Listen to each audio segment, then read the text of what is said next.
Dear student, today we will start with Unit 4, which consists of coding phase and testing phase.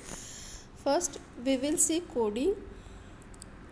So, in the first chapter, we have studied requirement analysis. In that, we have studied requirement elicitation technique, which elicitates the requirement, and requirement analysis, and after that software design, in which the design document is created and various UML diagrams are formed. Now coding phase, the input to the coding phase is the design document, because after the design we will perform coding. So the input to the coding phase is the design document. So during coding phase, modules are identified and coding done according to that modules. We have identified the module in the structure chart. We have studied in the software design what is structure chart, and in which modules are developed and dependencies of modules is developed.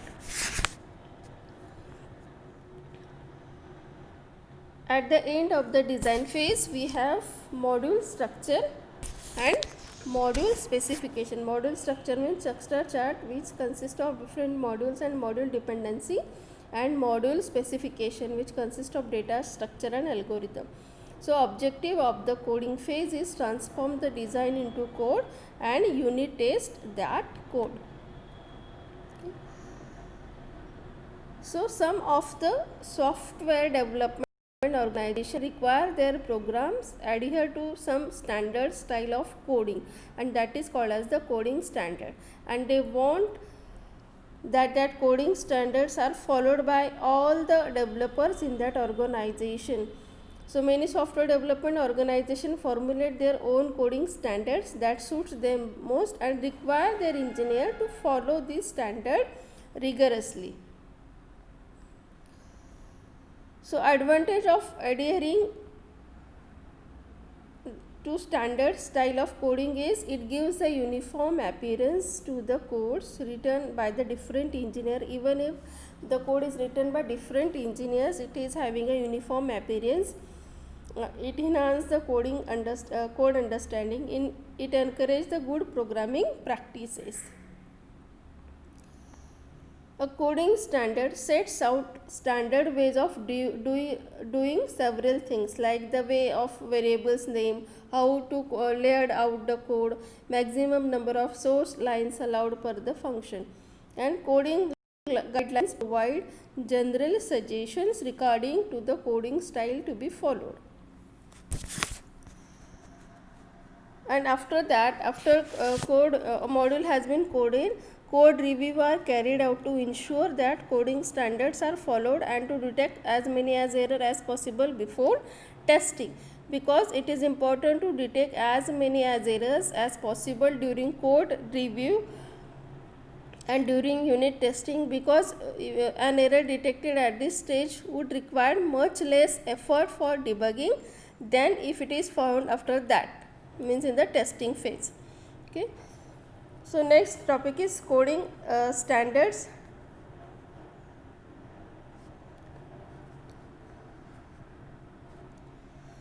So good software development organization usually develop their own coding standards and guidelines depending on what best suits their needs and types of products they develop. Therefore, we will just list some coding standards and guidelines which are commonly adopted by the many software development organizations. So first coding standard is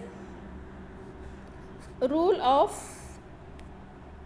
limiting the use of globals. So these rules list what type of data can be declared global and what cannot. Then second is naming convention for global variable, local variable, and constant variable. So these conventions are different according to the organization. For example, some of the organization will declare the global variable in small letters. Some of the organization will declare the local variable with a capital letter, and constant identifier may be in the capital letter. So these are the different according to the organization. Next is content of header for different modules.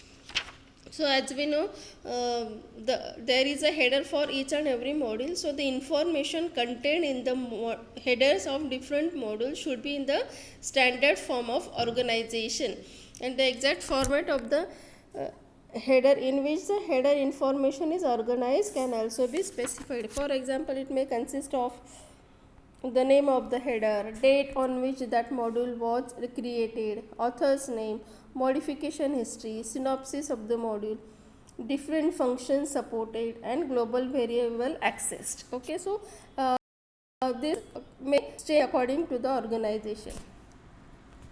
Then next is error return convention and exception handling mechanism, in which means the way error and exception conditions are handled should be standard within an organization. Then next is representative coding guidelines. So these are the representative coding guidelines. First is, do not use too clever and difficult to understand coding style. Your coding style should be easy and it should be easy to understand by all the users. So do not use the clever and difficult. Next is, avoid obscure side effects. So the effects of the function call include maybe a modification of parameter, modification of global variable. So obscure side effects means which are not detected from casual examination. So obscure side effects make it difficult to understand a piece of code. Third, do not use an identifier for multiple purposes. So one identifier should have only one purpose. Do not use the identifier for multiple purpose, because if you are using the same identifier for multiple purpose, then it is very confusing, and it creates the problem that is called as the memory efficiency, in which if the three variable uses 3 memory location, but if you are using one variable or one identifier for multiple purpose, then that is stored into the only one memory location.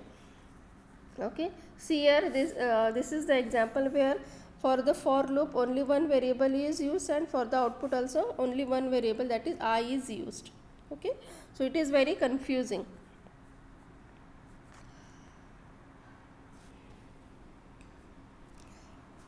Then next is, the code should be well documented. As the rule of thumb, there must be at least one comment line on the average for every 3 source lines. Okay, so we have to write down the comments for the program, so that program is understood by all the users. Then the length of any function should not exceed 10 source lines. The function that is lengthy is very confusing and it is very difficult to understand, so your function should be less than 10 source lines. And last is, do not use the go-to statements. So these are the representative coding standards and coding guidelines. Okay, in the next session we will see code review.